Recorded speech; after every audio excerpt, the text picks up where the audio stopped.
இங்க யாருமா வர? இங்க என்ன வேலை? இங்க என்ன வேலை? நான் பொண்ணு குத்து தரதா இங்க வந்து நிக்கிறேன். பொண்ணு குத்துற?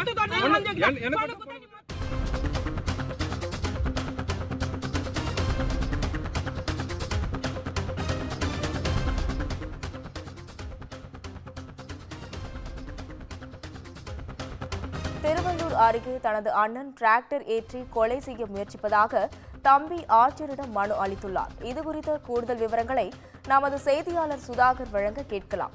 வணக்கம் சுதாகரன், விவரங்கள். திருவள்ளூர் அடுத்த வேப்பம்பட்டு அருகே பெருமாள்பட்டு பகுதியை சேர்ந்தவர் வடிவேலன். இவருடைய அண்ணன் கிருஷ்ணமூர்த்தி என்பவர் வெள்ளவேடு காவல் நிலையத்தில் காவலராக பணிபுரிந்து வருகிறார். இவர்களுக்கு ஒரு அக்கா, ஒரு தங்கை என மொத்தம் 4 பேர் உள்ள நிலையில் அக்கா தங்கைகளுக்கு தலா 50 சென்ட் நிலம் என 2 பேருக்கு சேர வேண்டிய பங்கை அண்ணன் கிருஷ்ணமூர்த்தி பிரித்து கொடுத்துள்ளார். மீதமுள்ள 2 ஏக்கர் நிலத்தை வடிவேல் மற்றும் அவரது அண்ணன் கிருஷ்ணமூர்த்தி ஆகியோர் தலா 1 ஏக்கர் நிலம் என பிரித்து எடுத்துக்கொள்ள வேண்டும். ஆனால் நிலத்தை பிரித்து கொடுக்காமல் அண்ணன் அபகரித்துக் கொண்டு தம்பிக்கு தராமல் அலைக்கழித்து வருவதாகவும், இது சம்பந்தமாக செவ்வாப்பேட்டை காவல் நிலையத்தில் பலமுறை புகார் அளித்தும் கிருஷ்ணமூர்த்தி காவலர் என்பதால் எந்த நடவடிக்கையும் எடுக்கவில்லை என வேதனை தெரிவித்துள்ளார்.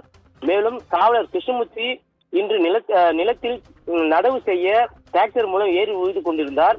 அப்போது தம்பிக்கு சேர வேண்டிய நிலத்தை சேர்த்து ஏறி உழுதுள்ளார். இதனை தட்டி கேட்க வந்த தம்பி வடிவேலனை கிருஷ்ணமூர்த்தி டிராக்டர் மூலம் ஏற்றிக் கொள்ள முயன்றுள்ளார். அப்போது உடனடியாக சூதார்த்தி கொண்ட வடிவேலன் டிராக்டரின் முன்பக்கத்தை பிடித்துக் கொண்டு ஆபத்தான முறையில் தொங்கியபடியே சிறிது தூரம் சென்றதால் பதற்றத்தை ஏற்படுத்தியுள்ளது. இதனால் அங்கு இரு தரப்பினருக்கும் இடையே வாக்குவாதம் ஏற்பட்டதால்